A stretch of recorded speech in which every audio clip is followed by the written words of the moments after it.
Dritten Buch Mose, Kapitel 4. Wir wollen aber beginnen heute Abend mit 1. Johannes, Kapitel 1. Meine Inspiration bekam ich auf zweierlei Weise. Erstens, als Wolfgang mir telefonisch gesagt hat, dass das Thema dieser Woche das 3. Kapitel vom 1. Buch Mose war, habe ich mich missverstanden am Apparat und ich habe eine Woche lang das 3. Buch Mose studiert. Zweitens, Dinge sind gesagt heute Morgen über 1. Johannesbrief, die manche schwer zu nachzuvollziehen fanden vielleicht. Und ich möchte versuchen, etwas Erklärung dieser Fragen beizubringen. 1. Johannes, Kapitel 1, Vers 6. Wenn wir sagen, dass wir Gemeinschaft mit ihm haben und wandeln in Finsternis, so lügen wir und tun nicht die Wahrheit. Wenn wir aber in dem Lichte wandeln, wie er in dem Lichte ist, so haben wir Gemeinschaft miteinander und das Blut Jesu Christi, seines Sohnes, reinigt uns von aller Sünde. Wenn wir sagen, dass wir keine Sünde haben, so betrügen wir uns selbst und die Wahrheit ist nicht in uns.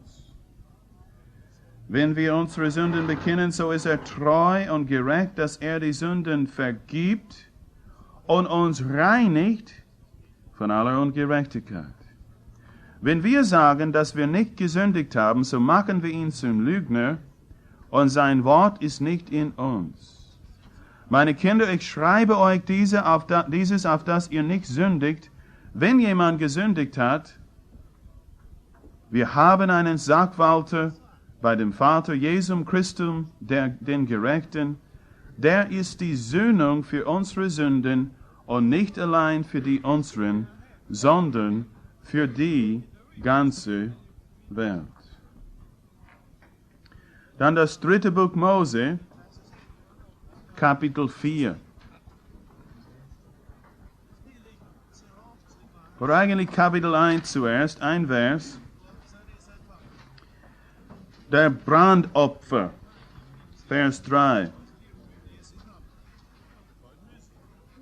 Vers 1. Und Jehova rief Mose und er redete zu ihm aus dem Zelt der Zusammenkunft und sprach.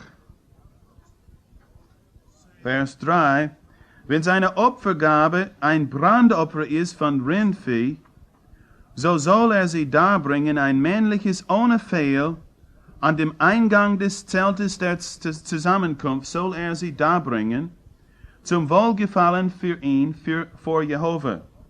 Und er soll seine Hand auf den Kopf des Brandopfers legen, und es wird wohlgefällig für ihn sein, um Sühnung für ihn zu tun. Braucht nicht selber lesen, aber ich lese vor, Epheser Kapitel 5, Vers 1. Seid Nachahmer Gottes, als geliebte Kinder und wandelt in Liebe, gleich wie der Christus uns geliebt und sich selbst für uns hingegeben hat, als Darbringung und Schlachtopfer Gott zu einem duftenden Wohlgeruch. Und ich muss etwas über das Brandopfer sagen, bevor ich mein eigenes Thema heute Abend behandle, um etwas zu klären.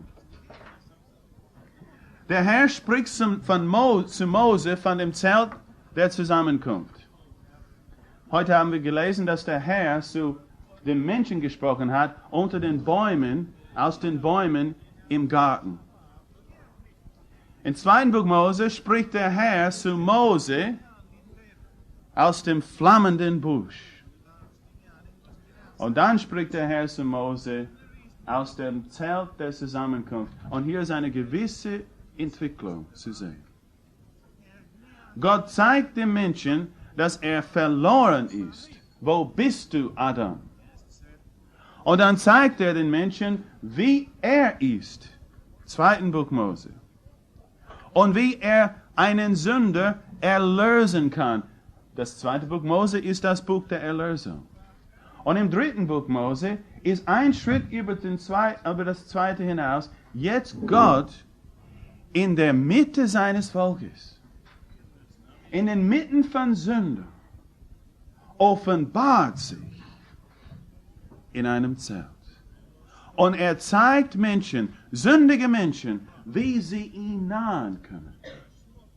Wie sie kommen können, näher und näher und näher zu Gott. Und wie sie ihn schätzen lernen können. An diese wunderbare Einrichtung, ein Zelt aus Gold und Silber und kostbare Stoffe und unheimlich schönes Handwerk. Ein wunderbares, einzigartiges Zelt. Sehen wir etwas von der Herrlichkeit Gottes, wie Gott ist. Und wenn der Mensch Gott naht und der Mensch sieht, wie Gott wirklich ist in seinem Wesen, sieht der Mensch zugleich, im Gegensatz zu Gott, seine Verlorenheit und seine Schuld und seine Sünde. Und dass er vor diesem Gott an sich nicht bestehen kann. Der Unterschied ist so krass zwischen der Herrlichkeit Gottes und der Verdorbenheit des Menschen. Und so Gott zeigt Menschen, wie sie Gott nahen können, aufgrund von Stellvertretern. Verschiedene Opfer, die uns etwas sagen, zuerst einmal über uns. Aber etwas über uns als Nebenwirkung von dem, was sie sagen über Gott. In jedem Opfer lernst du etwas von Gott. Und in jedem Opfer lernst du etwas Besonderes von der Person und dem Werk des Herrn Jesus Christus. Und in jedem Opfer lernst du etwas von dir. Und die waren ganz einfache, sichtbare Beispiele, wie wir heute ein Overhead-Projektor oder eine Kreidetafel benutzen, die ewige Wahrheiten plastisch zu machen. Diese waren Mittel, die Gott benutzt hat, die Gedanken der Juden zu formen, im Hinblick auf seine Person, ihre Person und wie sie ihn nahen konnten. Und liebe Geschwister, dies ist kein leichtes Buch. Das erste Buch, das der Hebräer-Junge studierte in der Schule, war das 3. Buch Mose. Da hat er gelernt, angefangen mit seinem Bibelstudium. Im 3. Buch Mose, da fangen wir nicht an. Das erste Mal, wo mein Sohn Josua die Bibel durchgelesen hat, ist er zum 2. Buch und 3. Buch Mose gekommen und er sagte, Vater, ich weiß nicht, dieses Haus in der Wüste ist ein Wahnsinn, sagte er, als 8-Jähriger. Der konnte es gar nicht fassen, jeden Tag 3 Kapitel von dem Zeug. Weißt du, was ich meine? Aber liebe Leute, wir werden immer reifer, nicht wahr? Das ist unser Ziel. Und beim Brechen des Brotes sagen wir dem Herrn, oh Herr, du bist wunderbar. Und wenn der Herr einmal dich überraschen würde und fragen, wieso? Was würdest du sagen? Oh Herr, Jesus ist herrlich. Was meinst du, Jesus ist herrlich? Oh, ich meine, er ist herrlich. Ja, inwiefern ist er herrlich? Oh, weißt du, Herr, wir singen es immer, er ist herrlich. Und sein Name ist wunderbar. Inwiefern ist sein Name wunderbar? Und wir benutzen dauernd Begriffe. Und sehr oft fassen wir gar nicht, was wir sagen. Jesus ist wunderbar, weil. Sag Gott, warum Jesus wunderbar ist. Sag Gott, inwiefern Jesus herrlich ist. Was ist das, was dich besonders beeindruckt an Jesus Christus? Das ist, warum wir die Opfer haben in der Schrift, unter anderem. Auf einmal wird es dir groß, Jesus als Friedensopfer. Wie er einst verfeindet und in Auflehnung gegen Gott. Und in Konflikt mit uns selbst, in Konflikt mit anderen Leuten, in Konflikt mit Gott. Ein dauernder Streit in allen unseren Beziehungen. Und wie Gott in Christus uns Frieden entgegengebracht hat. Wie er Frieden stiftete in Christus. Und wie Christus, wie tat er das? Und dann auf einmal wird das Brandopfer uns groß. Das Ganzopfer. Dass Christus sich sein ganzes Selbst hingegeben hat. Für uns, wie wir gelesen haben. Wandelt in Liebe. Ahmet Gott nach, wie geliebte Kinder. Und wandelt in Liebe, wie Christus euch geliebt hat. Und sich für euch hingegeben hat. Eine Darbringung. Ein Opfer von ein wohlriechendes Opfer. Und das ist eine bestimmte Opfer. Das ist das Brandopfer hier gemeint.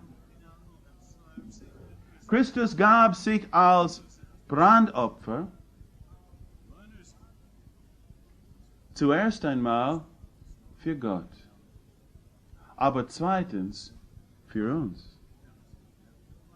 Geschwister, wenn ihr die Opfer studieren, beachtet das Wort alles. Es ist das der Schlüssel zu allen Opfern. Wenn du verstehen willst, was sie bedeuten, was ihr Schwerpunkt ist. Beim Brandopfer hat man das ganze Tier hingebracht. Alles. Die Priester bekamen die Haut, aber alles wurde geräuchert auf dem Altar. Es war ein Ganzopfer. Beim Speisopfer bekam Gott alles vom Weihrauch. Die durften nichts für sich behalten. Das ganze Weihrauch mussten sie Gott geben. Sie bekamen eine Portion, der Priester, von dem Mehl, aber das ganze Weihrauch wurde dem Herrn geopfert. Beim Friedensopfer bekam Gott alles Fett. Das ist wunderbar. Das Brandopfer sitzt da auf dem Altar und es brennt langsam und es ist nasses Fleisch. Kannst du dir vorstellen? Das ist nasses Fleisch, blutiges Fleisch mit die Säfte immer noch drin. Und jedes Friedensopfer haben sie Fett hinzugefügt, dass es brennt. Und Gott bekam alles Fett. Ich wünsche, wir könnten heute Abend reden über das Fett. Wunderbar wäre das. Er will alles Fett. Das ist das Beste von dem Opfer Jesu Christi. Und bei unserem Sündopfer, er will alles Blut. Beim Sündopfer ist das Blut das Wesentliche. Und bei einem Schuldopfer, er will, dass du alles zurückerstattest, was durch deinen Schaden, deiner Sünde entstanden ist. Und dann ein Fünftel dazu. Er will seine Zinsen. Denn der Unterschied zwischen Sündopfer und Schuldopfer ist das Sündopfer, es geht um die Reinigung von Sünden. Und Schuldopfer, es geht um den Schaden, den Sünder angerichtet hat. Und so Brandopfer. Ich habe Leute gehört, sie reden über Brandopfer, das ist alles für Gott, richtig. Das hat mit Sünden nichts zu tun. Sagt was? Vers 4. Es wird wohlgefällig für ihn, um Sühnung für ihn zu sein. Und dann ist es, hat es mir gedämmert, dass das Hauptopfer für Sühnung, für einen Individuum, ist eigentlich das Brandopfer. Und wandelt in Liebe, liebe Geschwister, gleich wie Christus euch geliebt hat und sich für euch hingegeben hat. Ein Darbringen, ein liebliches Wohlgeruch. Er gab sich alles ganz. Geschwister, wisst ihr, was das Brandopfer ist? Zusammengefasst. Du sollst Gott lieben mit deiner ganzen Seele, mit deiner ganzen Kraft, mit deinem ganzen Herzen, mit deinem ganzen Verstand. Alles. Und dann deinen Nächsten wie dich selbst. Und das Brandopfer ist Jesus in Liebe. Er bringt Sühnung für dich, weil er Gott so sehr liebt. Und er Gott verherrlichen will mit all dem, was er ist, in all seinem Wesen. Ganz. Und zweitens, weil er dich, seinen Nächsten, liebt wie sich selbst. Und wenn das Brandopfer mit Sündung zu tun hat, warum dann ein Sündopfer? Wenn wir lesen Kapitel 16, der große Versöhnungstag, sehen wir, dass der Mittelpunkt dieses Tages das Sündopfer ist. Das ist das Wesentliche. Und das Sündopfer an dem Tag war da, um das Heiligtum zu reinigen. Wie konnte ein heiliger Gott inmitten einer sündigen Volk in Kontakt bleiben? Yom Kippur, der große Versöhnungstag. Die Sünden des Volkes, die Sünden, die die Hüte besudelt haben, mussten gereinigt werden. Und das war mittels eines Sündopfers. Und wenn wir hier lesen, in Kapitel 4, sehen wir immer wieder die Betonung auf Reinigung. Und im Neuen Testament, in Hebräer Kapitel 9 zum Beispiel, Hebräer Kapitel 9,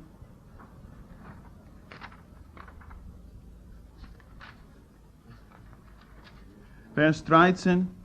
Denn wenn das Blut von Böcken und Stieren und Asche einer jungen Kuh auf die Unreinen gesprengt, zur Reinheit des Fleisches heiligt, wie viel mehr wird das Blut des Christus, der durch den ewigen Geist sich selbst ohne Flecken Gott geopfert hat, euer Gewissen reinigen von toten Werken, um den lebendigen Gott zu dienen. Um Gott zu dienen in der Stiftshütte damals oder Gott zu dienen heute durch Eintritt in das Heiligtum, man muss gereinigt werden. Und das ist die Funktion von dem Sündopfer. Reinigung von der Besudlung der Sünde. Sünde verunreinigt. Und in Kapitel 4 sehen wir eine Betonung an Blut, wie ich sagte. Das Blut Jesu Christi, lasen wir, reinigt uns von aller Sünde. Wenn wir unsere Sünden bekennen, ist er treu und gerecht, uns die Sünden zu vergeben und uns zu reinigen von aller Ungerechtigkeit. Das ist die Wirkung des Sündopfers. Schauen wir im 4. Buch Mose einige Details des Sündopfers. Kapitel 4, Vers 2. 3. Buch Mose, wenn jemand aus Vergehen sündigt. Vers 4. Wenn der gesalbte Priester sündigt. Vers 13. Wenn die ganze Gemeinde Israel aus Versehen sündigt. Vers 22. Wenn ein Fürst sündigt. Vers 27. Und beachte besonders das. Wenn jemand vom Volke des Landes sündigt. Ihr habt sicherlich die Wiederholung bemerkt. Wenn jemand sündigt. Wenn jemand sündigt. Wenn jemand sündigt. Wenn jemand sündigt. Haben wir das irgendwo gehört? Kindlein, ich schreibe auf, dass ihr nicht sündigt, aber wenn jemand sündigt.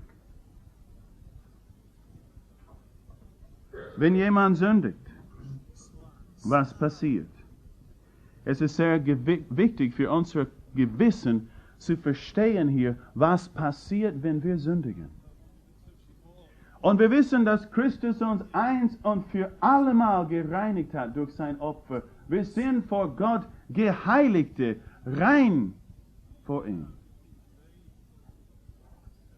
Aber liebe Geschwister, wir bedürfen eine tägliche Reinigung, nicht wahr? Gib uns heute unser tägliches Brot, sagt Jesus. Ich sage dir, was du auch brauchst täglich. Reinigung für deine Sünden. Und vergib uns heute. Vergib uns unsere Übertretungen.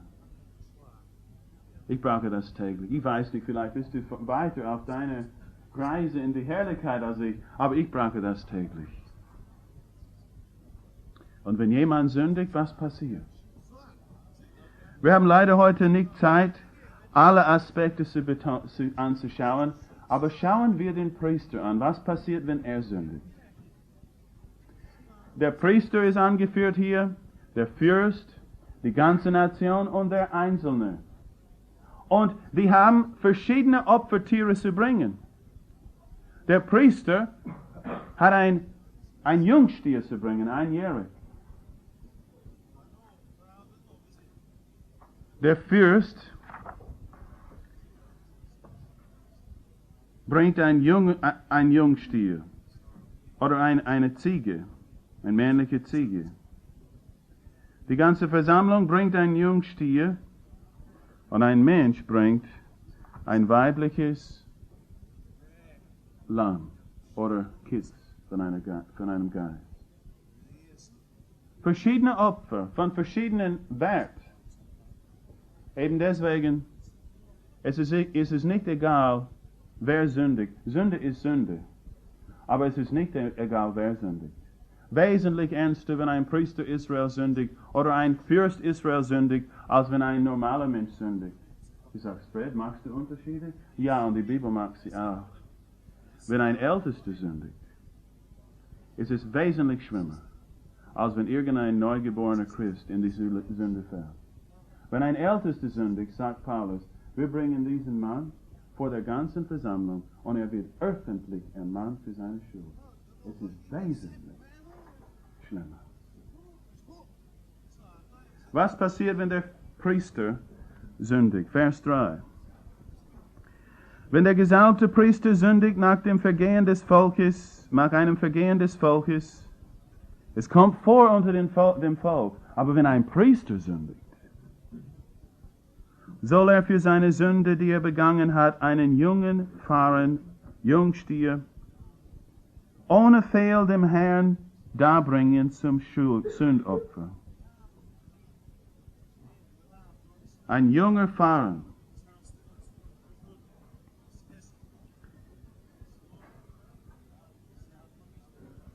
Und es ist ganz interessant, vielleicht lesen wir alle diese Verse, Entschuldigung, lesen wir weiter. Und er soll den Jungstier an dem Eingang des Zeltes der Zusammenkunft vor Jehova bringen und seine Hand auf den Kopf des Jungstiers legen und den Jungstier schlachten vor Jehova und der gesalbte Priester nehme von dem Blute des Jungstiers und bringe es in das Zelt der Zusammenkunft und der Priester tauche seinen Finger in das Blut und springe von dem Blut 7-mal vor Jehova gegen den Vorhang des Heiligtums hin. Und der Priester tue von dem Blute an die Hörner des Altars, des wohlriechenden Räucherwerks, der in dem Zelt der Zusammenkunft ist, vor Jehova. Und alles Blut des Jungstiers soll er an dem Fuß des Brandopferaltars gießen, der an dem Eingang des Zeltes der Zusammenkunft ist. Und alles Fett von dem Farren des Sündopfers soll er von ihm abheben. Das Fett, welches das Eingeweide bedeckt, und das Fett, das am Eingeweide ist, und die beiden Nieren und das Fett an ihnen, das an den Lenden ist, und das Netz über die der Leber, samt den Nieren soll er es abtrennen, so wie es abgebrochen wird von dem Rinde des Friedensopfers. Beachte hier, wenn die Rede von den Organen ist und von dem Fett, er weist zurück auf dem Friedensopfer, denn das ist wirklich im Wesentlichen zum Friedensopfer gehörig. Und der Priester soll es auf dem Brandopferaltar räuchern. Und die Haut des Farrens soll und all sein Fleisch samt seinem Kopfe und seinem Schenkel und seinem Eingeweide und seinem Mist, dem ganzen Farren soll er hinausbringen außerhalb des Lagers an einen reinen Ort, nach dem Schutthaufen der Fettasche, und er soll ihn auf Holzscheitern mit Feuer verbrennen. Auf dem Schutthaufen der Fettasche soll er verbrannt werden. Also wo der Brandopfer Asche sind.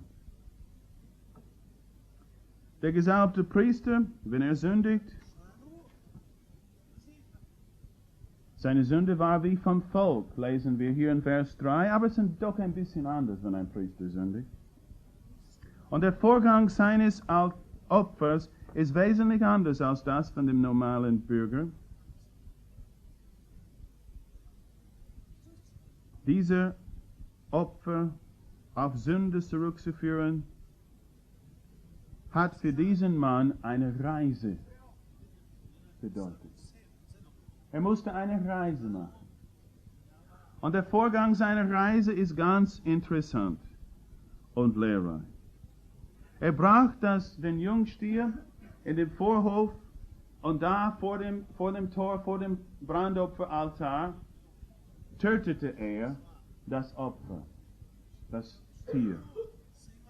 Er nahm das Blut des Tieres und er geht direkt vom Altar, stell das vor, direkt vom Altar, an dem Altar vorbei, an dem See vorbei, in dem Heiligtum, in das Heiligtum hinein, und er ging so weit, wie er nur gehen konnte, bis zu dem Vorhang. Und dann spritzte er das Blut 7-mal auf den Vorhang. Dann kam er weg von dem Vorhang, zurück zum Altar, zum Räucheraltar. Und er nahm Blut von diesem Tier und er hat die Hörner des Räucheraltars gesalbt mit Blut oder besprengt mit Blut. Dann ist er aus dem Zelt herausgekommen und das ganze Blut, dann hat er ausgegossen neben dem großen Altar, Brandaltar. Er hat sich waschen müssen, er hat seine Kleidung wechseln müssen und dann, wann er kennt das später, dann musste er das Tier nehmen, das ganze Tier, all das Tier, und jetzt hat er eine lange Reise. Er geht aus dem Tor der Stiftshütte, er geht zuerst durch diese Lager der Leviten und dann hinaus durch den Lager Israel, durch die Zelten hindurch. Und mit sich hat er dann Leichnam dieses Brandopfer, dieses Schuldopfer, dieses Jungstier. Und dort, auf der Stelle des Brandopfers, auf dem Boden sozusagen von dem Ganzopfer, musste er selber den Jungstier verbrennen. Eine Reise. Und ich glaube persönlich, dass wir viel von dieser Reise lernen können. Wenn jemand sündigt, was passiert, wenn jemand sündigt? Er hat eine Reise zu machen. Es ist sehr leicht zu sündigen, nicht wahr? Es passiert so leicht. Und es ist schwierig für uns manchmal, wenn wir meinen, wir sind einmal gereinigt, ja. Wir sind ewig gerettet, ja. Irgendwie kann Sündigen an Bedeutung abnehmen bei uns. Ist das nicht wahr? Selbstverständlich für Sündigen. Ich zittere manchmal, wenn ich höre manche Evangelikalen so leichtfertig reden darüber, ja, jeder sündigt. Wenn jemand sündigt, was ist los? Was passiert? Bitte mach eine Reise mit mir jetzt. Wir kommen zum Tor, zu der Tür des Vorhofs. Und wir haben einen Jungstier, ein Jahrling. Ein Jahrling. Hast du je ein Jahrling erlebt? Weißt du, ich habe viele Bauernfreunde, denn einige Bauern haben sich bekehrt da und dann kenne ich andere in Pongau. Hast du ein Jahrling je erlebt, wenn man ihn auslässt im Frühling, nachdem der Schnee weg ist und man macht die Tür vom Stall auf? Was macht ein Jahrling? Der Bayer weiß. Der springt in der Luft. Und wenn er Purzelbäume machen könnte, würde er. Der Jahrling ist so voll von Leben. Übermütig. Er ist das Bild von Leben. Bitte komm mit mir in den Vorhof des Tempels, liebe Geschwister, mit deinem Jahrling. Und lege deine Hand auf dieses Tier so voll von Leben, so lebensfreudig. Leg deine Hände auf seinen Kopf und bekenne deine Schuld. Und töte ihn. Und dieses Wort schlachten ist öfters erwähnt im deutschen Text, aber das hebräische Wort ist nur hier in Kapitel 4. Nicht bloß schlachten. Es ist das Wort Tötung. Zu töten. Und ich glaube, dass der Schreiber das unterstreichen will, was hier passiert, wenn jemand sündigt. Nimm das jährlich so voll von Leben, so lebenfreudig und töte es mit deiner Sünde. Was passiert, wenn jemand sündigt? Komm mit mir zu Golgatha.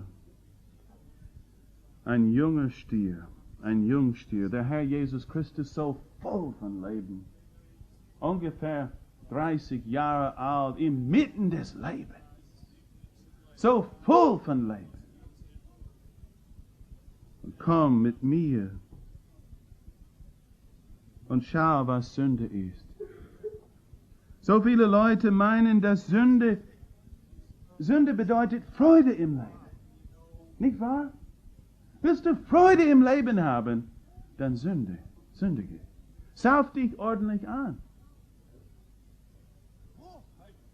Oder was anderes, irgendeine Form von Sünde.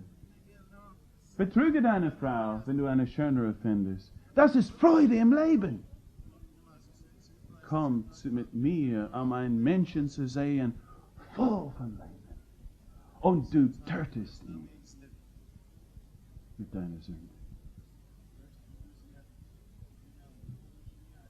Sünde, wenn sie vollendet ist, gebiert den Tod. Wenn jemand sündigt, was passiert, Geschwister? Komm nach Golgatha und steh dort vor dem Kreuz und sehe, wie deine Schuld und deine Sünde tötet, unser Herr. Wenn jemand sündigt, was passiert? Er soll den Pfarrer am dem Angang des Zeltes der Zusammenkunft vor Jehova bringen und seine Hand auf den Kopf des Pfarrers legen und den Pfarrer schlachten vor Jehova.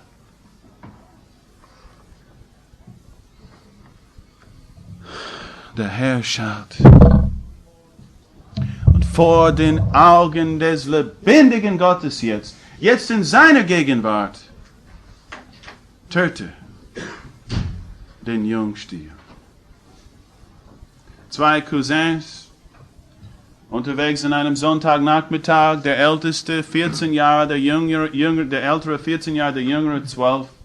Der 14-Jährige, verantwortungslos, nimmt den Gewehr seines Vaters, sie fangen an zu spielen, da draußen am Feld, und er erschießt seinen 12-jährigen Cousin. Komm mit ihm jetzt. Komm vom Feld. Und komm zu der Mutter und zu dem Vater. Und komm in ihr Wohnzimmer und sag, ich habe dir was zu sagen. Ich habe deinen Sohn getötet. Liebe Geschwister, wenn jemand sündigt, was passiert? Komm mit mir nach Golgatha und steh vor dem lebendigen Gott und schau, wie deine Sünde tötet seinen Sohn. Liebe Geschwister, der Sündopfer ist nicht ein wohlriechendes Opfer, wie der Friedensopfer, das Speisopfer oder das Brandopfer. Denn in dem Sündopfer gibt es nichts als Trauer und Leiden für Jehova. Komm mit mir und stehe vor dem Kreuz und stehe vor den Augen des Herrn und töte Jesus Christus. Wenn jemand sündigt.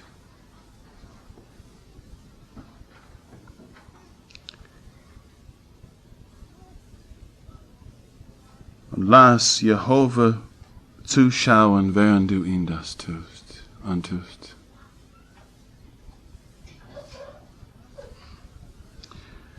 Geschwister, gestern redeten wir von der Unverlierbarkeit des Heils. Ich möchte dich jetzt fragen, in diesem Punkt, in diesem Vortrag, führt ein richtiges Verständnis vom Heil zu Zügellosigkeit in deinem Leben?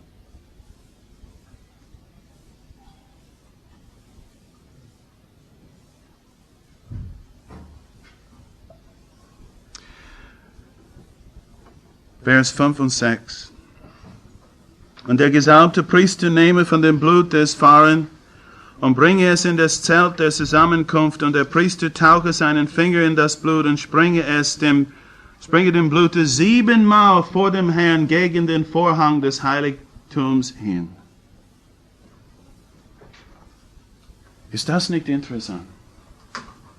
Er geht draußen, er ist draußen beim Altar, hat nichts gemacht mit dem Tier, außer ihn zu töten. Und er nimmt das Blut und er geht so weit hinein, so nah an Gott, wie er kann als Priester. Näher kann er nicht gehen als zu Gott. Sofort. Oh.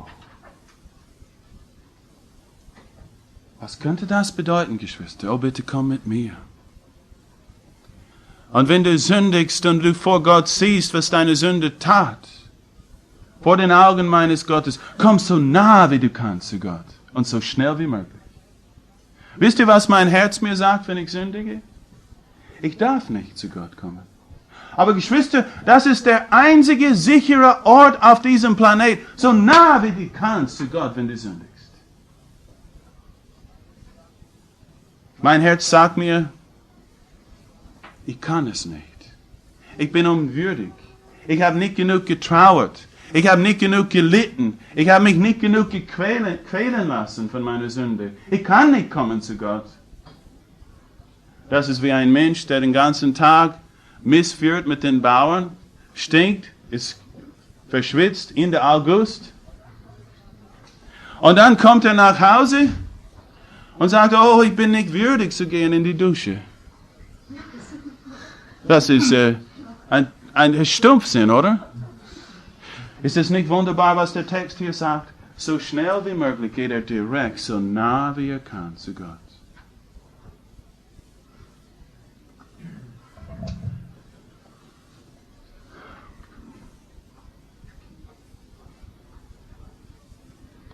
Reinigung von Sünde ist nicht durch Reue, Geschwister. Reinigung von Sünde ist durch Blut.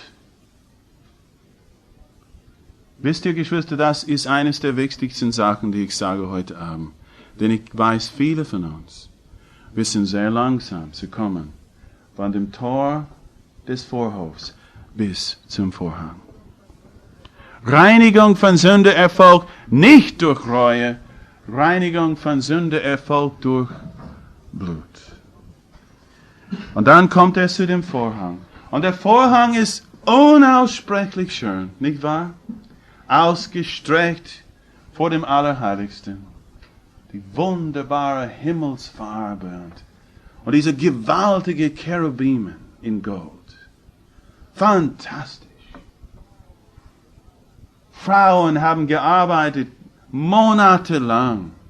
Und das Beste, was sie können, mit dem teuersten, was es gibt. Und da ist der Vorhang. Und er kommt mit seinem Blut.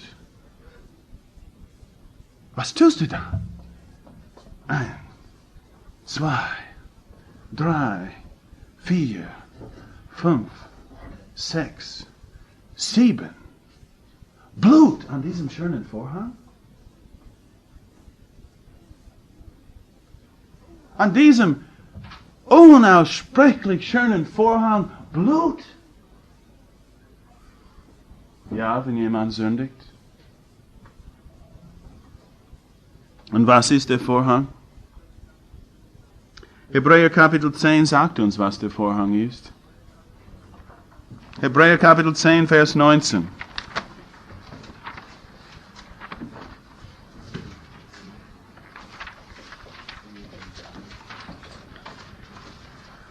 Da wir nun, Brüder, Freimütigkeit haben zum Eintritt in das Heiligtum durch das Blut Jesu, den neuen und lebendigen Weg, welchen er uns eingeweiht hat, durch den Vorhang, das ist sein Fleisch. Der Vorhang ist der Fleisch des Herrn Jesus.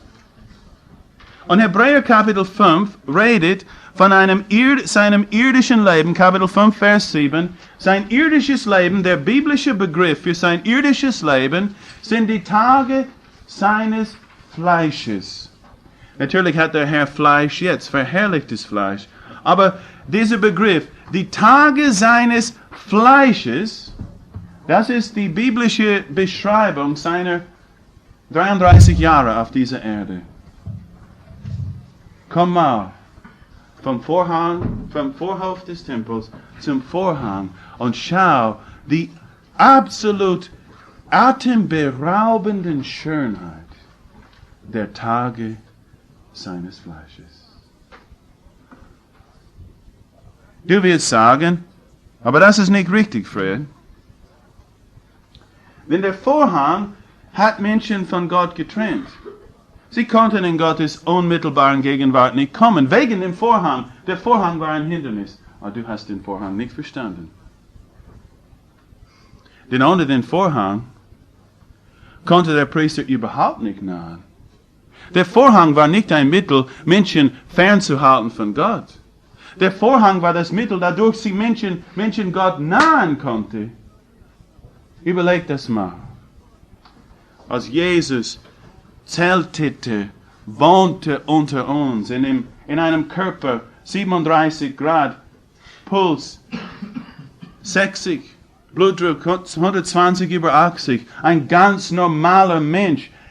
Im Fleisch hauste er. Und die Huren kamen. Und die Zöllner kamen. Und die Kranken kamen. Und sie kamen und sie haben ihn angefasst und angetastet. Den Herrn Jesus haben sie angetastet, seinen Vorhang. Und Geschwister, in diesem Mann wohnte der Schöpfer des Universums. Hier ist der Schöpfer des Weltalls unter uns. Der unermessliche Jehova Gott. Und der Vorhang. Ist das nicht wunderbar? Gott versteckt sich sozusagen in einem Menschenkörper und das ist seine gewaltigste Offenbarung. Er offenbart sich dadurch, dass er verbirgt sich, auf das Menschen ihm nahen können. Und Geschwister, jetzt können wir sogar durch den Vorhang hindurch zu Gott. Aber komm mit mir mit dem Blut. Bitte komm mit mir mit dem Blut von dem Jungstier und komm mit mir zu dem Vorhang jetzt. Auf unsere Reise. Und sehe das unaussprechliche, herrliche Leben des Herrn Jesus Christus auf dieser Erde. Wisst ihr was, Geschwister? Niemand hat Gott gesehen. Jemals niemand hat Gott gesehen. Aber der eingeborene Sohn, der im Schoße des Vaters, er hat ihn kundgetan. Und dieser wunderbare Vorhang vor uns, die Tage seines Fleisches. Auf dieser Seite des Vorhangs ist eine Lampe. Und auf die andere Seite des Vorhangs die Herrlichkeit Gottes. Und ausgestreckt zwischen der Lampe des Geistes und der Gegenwart Gottes, der Herrlichkeit Gottes, ausgestreckt für alle zu sehen, ist das Leben unseres Herrn. Oh, liebe Geschwister, hättet ihr das gern? Hättest du das gern? Wenn jemand dein irdisches Leben ausstreckt im Lichte der Herrlichkeit Gottes? Oh, ich kann mir vorstellen, dass hier und da unser Vorhang nicht so schön wäre, oder?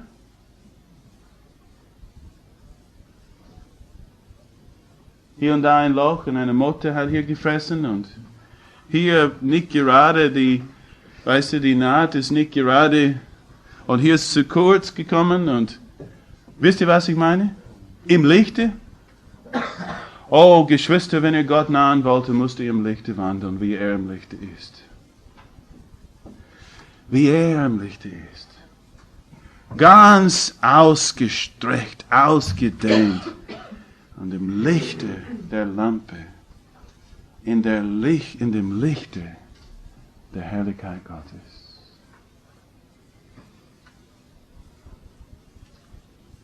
Komm mit dem Blut.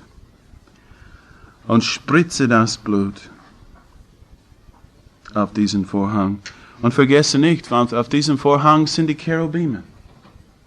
Und die Cherubimen waren die Wächter der Heiligkeit Gottes. Sie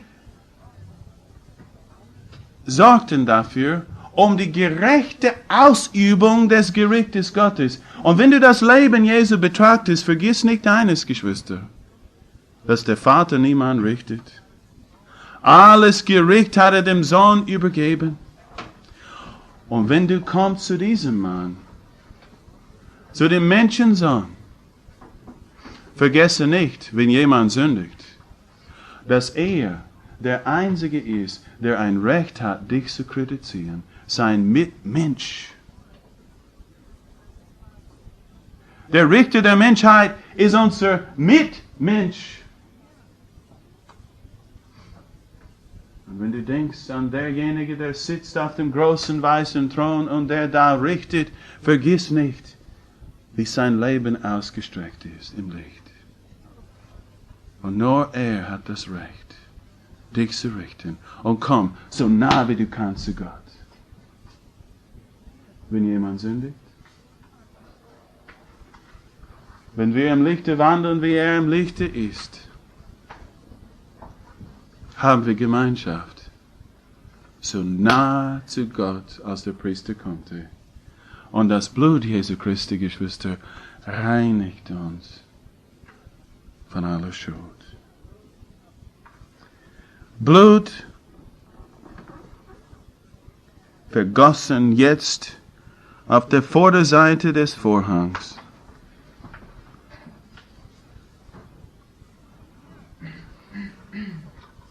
Der sündlose Sohn des Menschen, Richter von allen Menschen, komm dort, komm mit mir, stehe dort vor ihm und bekenne deine Schuld, wenn jemand sündigt.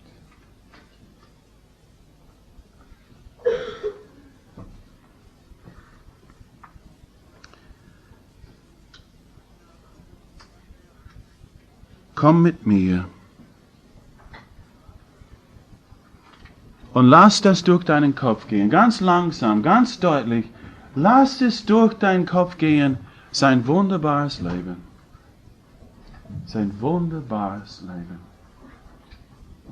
Und sehe, wie einer, der Sünde nicht kannte, einer, der Sünde nicht tat, einer, in ihm war keine Sünde, Geschwister, und wie er für uns zur Sünde, das ist dieser Begriff für Sünde.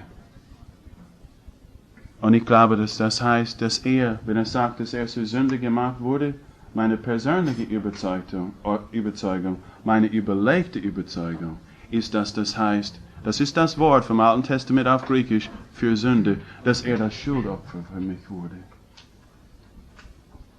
Und wenn jemand sündigt, komm und sieh, was für ein makelloses Leben. Er kannte keine Sünde. Und ausgerechnet er, diese wunderschöne, jetzt mit Blut bespritzt, wurde zur Sünde gemacht. Christus für mich in seinem Leben, Christus für mich in seinem Tod.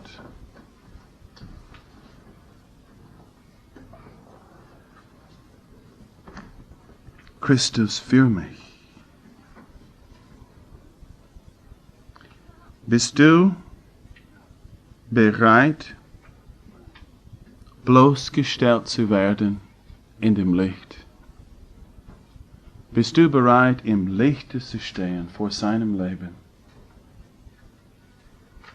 wenn jemand sündigt?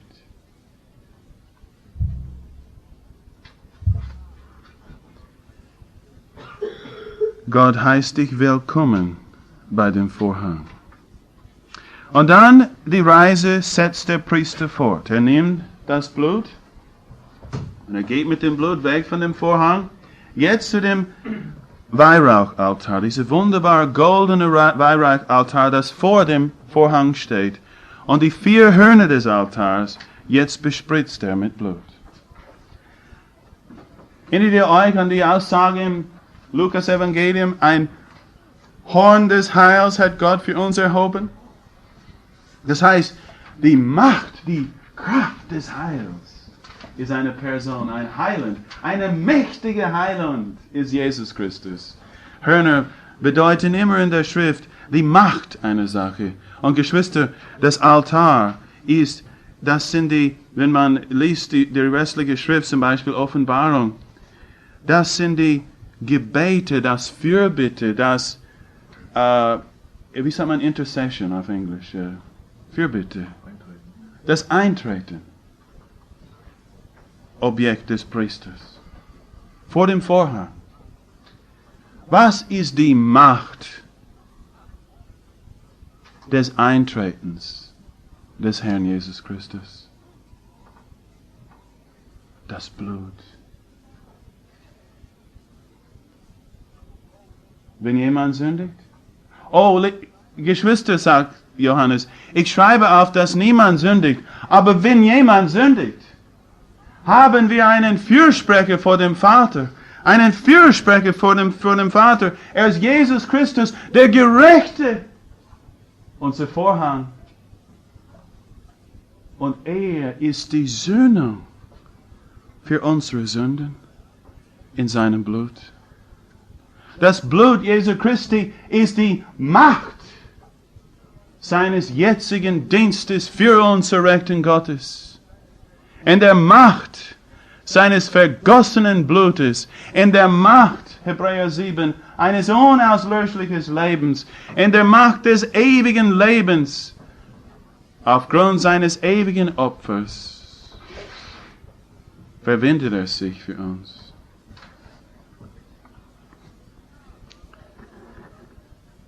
Blut auf dem Vorhang, Christus auf Erden für mich. Seine unsagbare Schönheit seines Lebens und sein stellvertretender Tod. Das Blut am Altar, am Räucheraltar, das ist Christus in der Herrlichkeit für mich. Und sein jetziges Werk zur Rechten Gottes. Und die Macht seiner Stellvertretung zur Rechten Gottes, die Sühnung von unseren Sünden. Sühnung, als die Stiftshütte besudelt wurde, durch die Sünden Israels verunreinigt wurde, wie konnte Gott bleiben unter seinem Volk? Wie konnte er bleiben in einer Beziehung mit einem Volk, die durch Versehen sündigte? Wie kann Gott mit dir jetzt in Verbindung bleiben? Bitte rede nicht zu mir von einem automatisierten Heil. Es muss gerecht sein, nicht nur der Vorsatz Gottes. Wie kann Gott auf gerechte Weise in Verbindung mit mir leben, wie ich dieses Monat gelebt habe? Wie? Durch die Sühne in seinem Blut. Durch einen gerechten Fürsprecher zur Rechten Gottes. Dadurch wird Gemeinschaft und Leben unterhalten. Christus als meine Sühnung. So, Christus auf Erden. Für mich in seinem Leben und Tod. Christus in der Herrlichkeit. Mein Fürsprecher. Und jetzt weiter auf unserer Reise. Wir haben gerade das Altar bespritzt, die Hörner des Altars. Jetzt nehmen wir das Blut zum Altar, zum großen Altar, zum Brandopferaltar. Und jetzt das ganze Blut, alles Blut, alles jetzt, gießen wir aus neben dem Altar. Alles.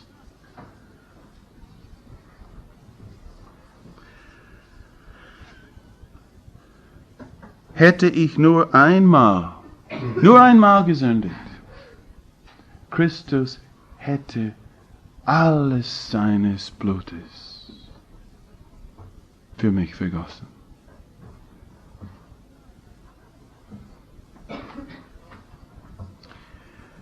Die Kosten, die Unkosten meiner Vergebung lerne ich am Altar kennen.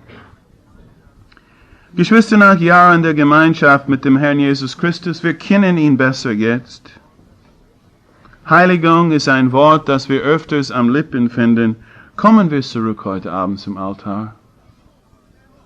Kommen wir zurück zum Altar und schauen wir, wie das Blut ausgegossen wird für unsere Schuld, Sünde. Kommen wir sonntäglich zu dem Herrn Mahl und sehen wir, was es kostet, dass wir gerettet wurden. Stehen wir ganz bewusst dort und denken zurück an den jungen Stier, so voll von Leben, der in den Augen Gottes, vor Gott, getötet wurde.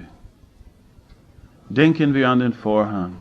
Denken wir an die jetzige Stellvertretung unseres Herrn. Und jetzt, besonders jetzt, wenn wir in diesem Moment jetzt, denken wir sein ganzes Blut. Für mich ausgegossen. Und passen wir ja auf, dass wir das sonntäglich nicht leichtfertig tun. Kommen wir hin leichtfertig, lax. Wir haben Dinge getan während der Woche, die Jesus töteten. Die Schuld waren, die Todesursache war von unserem Herrn. Sein ganzes Blut. Und wenn wir kommen einfach hin und wir nehmen leichtfertig, ohne nachzudenken, wenn jemand sündigt, was wird Gott dann tun? Geschwister, er fordert von dir, von uns, Brüder, Schwester, er fordert von dir nicht Sündlosigkeit. Er fordert von dir Selbstgericht. Selbstgericht. Und wenn wir uns selbst richten, werden wir nicht gerichtet. Aber wenn wir uns nicht selbst richten, dann werden wir gezüchtigt. Denn Gott nimmt das sehr ernst, liebe Geschwister, dass das ganze Blut seines Sohnes für uns vergossen wurde.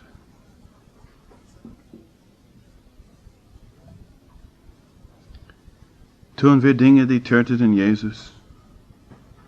Komm mit mir und schau zu, wenn er sein ganzes Blut, gieße mit mir sein ganzes Blut aus beim Altar. Dann Vers 11 und 12. Und die Haupt des Fahren und all sein Fleisch samt seinem Kopf und seinem Schenkeln und Eingeweide und Mist, den ganzen Fahren soll er hinausbringen außerhalb des Lagers an einen reinen Ort, nach dem Schutthaufen der Fettasche, und soll ihn auf Holzscheitern mit Feuer verbrennen.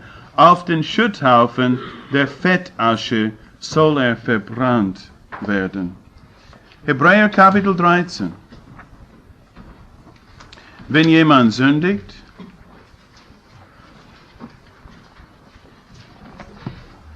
wenn Christus für mich gestorben ist, wenn ich erkauft bin durch das Blut von Gottes eigenen, welche Folgen hat das für mein Leben? Hebräer 13, Vers 10. Wir haben einen Altar, von welchem kein Recht haben zu essen, die der Hütte dienen. Denn von den Tieren, deren Blut für die Sünde in das Heiligtum hineingetragen wird durch den Hohenpriester, werden die Leiber außerhalb des Lagers verbrannt. Im Regelfall, ausgenommen bei dem Brandopfer und zum Beispiel bei dem Sündopfer beim Yom Kippur, der Priester hat im Regelfall etwas bekommen davon. Das war sein Lebensunterhalt. Er bekam ein Stück Fleisch. Er bekam Feinmehl. Er bekam die Häute oder der Opfer. Aber hier war ein Opfer, wo der Priester nichts bekam. Von den anderen Sündopfern schon. Aber wenn er selbst gesündigt hat, brachte er das ganze Blut zu Gott. Und die Leiche des Tiers nahm er aus der Tür des Lagers. Er ging zuerst durch die Wohnungen des Priesters und dann hinaus bis außerhalb des Lagers. Und da draußen außerhalb des Lagers hat er das dann verbrannt. Er bekam also nichts. Nichts. Gott bekam das Blut. Gott bekam die Leiche des Tieres. Jetzt die Anwendung dieser Geschichte. Vers 12. Darum hat auch Jesus, auf dass er durch sein eigenes Blut das Volk heiligte, wiederum Sündopfer. Manche sehen hier Friedensopfer, aber sie lesen nicht genau genug. Auf dass er das Volk heiligte, außerhalb des Tores gelitten. Jesus ist nicht gekreuzigt worden oder Jesus hat nicht gedient hier im Rahmen der jüdischen Riten. Es waren die religiösen Führer, die ihn getötet haben. Er hat gelitten außerhalb des Lagers, außerhalb der Stadt Jerusalem, aber wichtiger, außerhalb der jüdischen Religion. Und so jetzt haben die Hebräer ein Problem. Jesus durfte nicht einmal Priester sein, er war von Juda. Und Jesus durfte nicht einmal dienen auf diese Weise. Ja, Jesus hat gelitten außerhalb des Judentums. Und jetzt stehen sie vor einer großen Frage. Ihre ganze religiöse Erziehung und Erbe und all das, was Gott getan hat, ein paar tausend Jahre lang, sagte, zurück in das Judentum. Aber das Evangelium sagte ihnen, du hast eine Beziehung mit Gott und du kannst Gott nahen mittels dieses Blutes Christi. Und Christus hat gelitten außerhalb des Judentums. Eigentlich im Laufe der Jahre nach Pfingsten sind die religiösen Menschen härter und härter und härter geworden. Und die Religion des Judentums ist dann militanter und militanter geworden gegen den Herrn Jesus Christus. Und die Frage ist langsam entweder oder. Du kannst nicht beides. Kann ich als ein Blut erkaufte bleiben im Rahmen einer religiösen Gemeinschaft, die den Wert dieses Blutes nicht achtet? Die andere Mittel erfunden hat, auf das Menschen Gott nahen, oder die Menschen fernhalten von Gott, die Vermittlung von religiösen Stellvertretern zwischen dem Volk und ihrem Gott stellen. Kann ein Christ, der sich von diesem Blut erkauft weiß, bleiben in einer solchen Religion?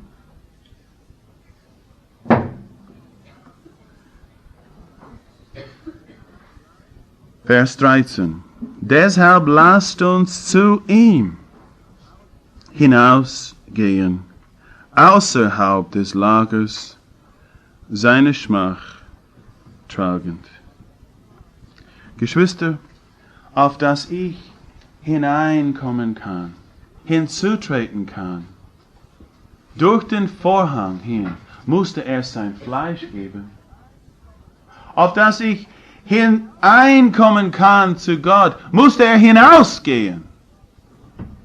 Und es kostete ihm Schmach. Und es kostete ihm all sein Blut.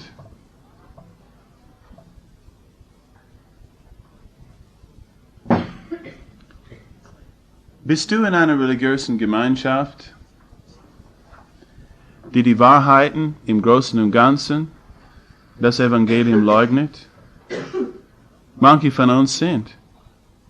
Und Gottes Botschaft an uns dann ist, geh hinaus.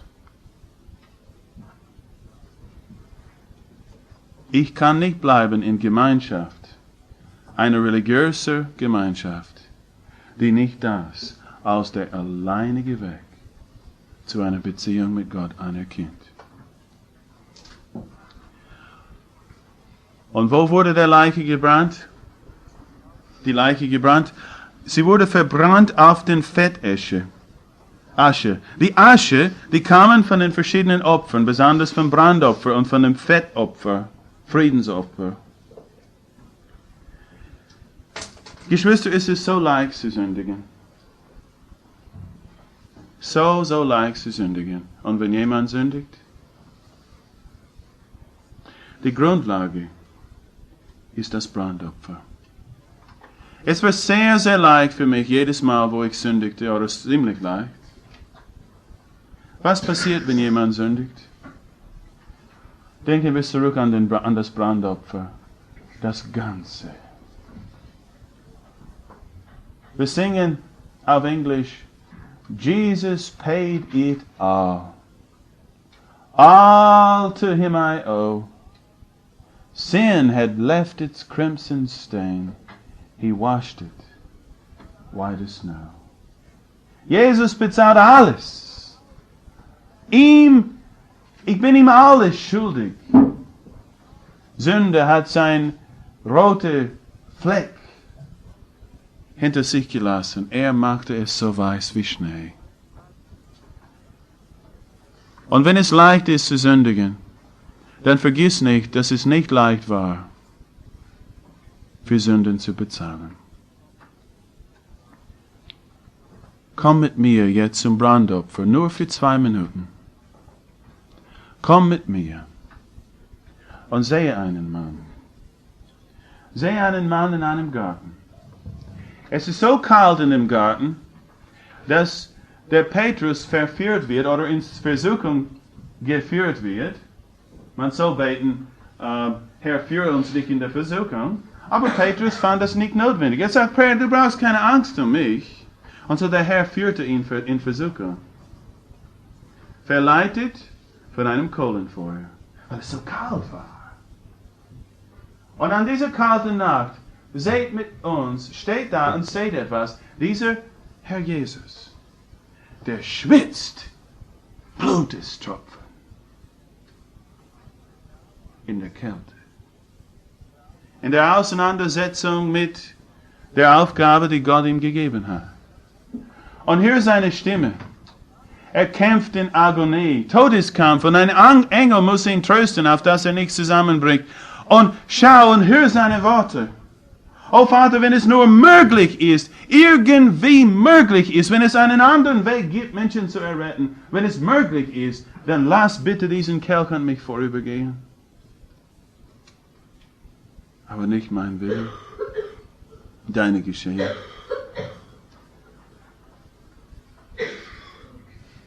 Komm mit mir und sehe, wie der letzte Adam, Gott, der zweite Mensch, Gott gehorchte.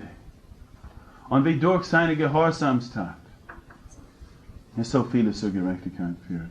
Komm mit mir und komm zum Kreuz und seh, wie Jesus mit all seinem Herzen, mit seiner ganzen Seele, seiner ganzen Kraft, seinem ganzen Verstand Gott liebt. Nicht mein Wille, sondern dein geschehe. Und komm mit mir zum Kreuz und sehe, wie er Wolfgang liebt. Wie er Thomas liebt. Wie er Josua liebt. Wie er Jürgen liebt. Wie sich selbst. Geschwister, es ist sehr leicht zu sündigen. Es war nicht sehr leicht, für Sünde zu bezahlen. Amen.